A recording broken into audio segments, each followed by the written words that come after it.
Ces abeilles sont les fidèles gardiennes de sa santé, toujours à portée de main sur le seuil de la maison.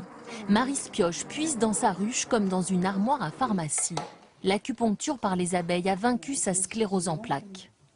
Elle attrape l'abeille, elle la pose sur un point d'acupuncture précis. Bingo! Là. Face à l'inefficacité des traitements classiques, elle commence l'apipuncture en 2005, à un stade déjà avancé de la maladie, avec de bons résultats en 3 mois seulement.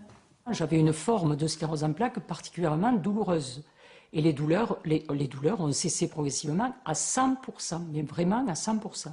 Cette ancienne championne de France d'athlétisme, habituée au défi, intensifie le traitement jusqu'à 40 piqûres 3 fois par semaine. En 2 ans, elle est déclarée guérie. Pour la médecine, là on peut la tester. Le cliché atteste que la maladie est stoppée.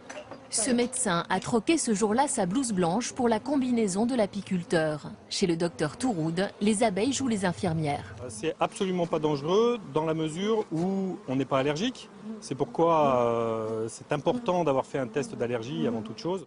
Atelier pratique pour ces personnes souffrant de douleurs articulaires ou de maladies neurodégénératives. Lou, 11 ans, apprend à piquer sa maman. Grâce aux bons soins de René, Denise, malade de Parkinson, a pu arrêter les anti-inflammatoires. Même si ça pique, même si ça brûle, le venin d'abeille semble bien apaiser les douleurs. Je suis mécano et j'ai des problèmes comme les tennisman. J'ai des problèmes au coude, au tendon. Et bon, je me suis fait soigner autrement, ça ne fonctionnait pas et là, en fait, ça fonctionne. Vous avez quel bienfait? Ben, j'ai plus mal.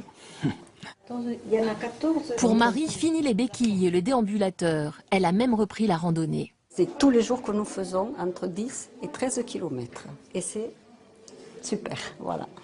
Ravie. Donc, grâce à mes petites abeilles. 200 piqûres par jour, traitement de choc contre la polyarthrite de cette patiente chinoise. Très répandue en Chine, l'apipuncture est aussi pratiquée aux États-Unis, en Russie et en Europe de l'Est pour les propriétés du venin. Le venin, on considère qu'il passe dans le sang et que ces molécules qui passent dans le sang vont agir à distance et vont agir entre autres sur le cerveau, sur les muscles. C'est efficace, ça a été démontré sur des douleurs arthrosiques, sur vous avez pu le voir, hein, sur des patients qui ont des lombalgies chroniques anciennes, difficilement traitables, ou qui ne supportent plus les médicaments modernes. Encore balbutiante en France, cette pratique médicale doit toujours être encadrée par un professionnel.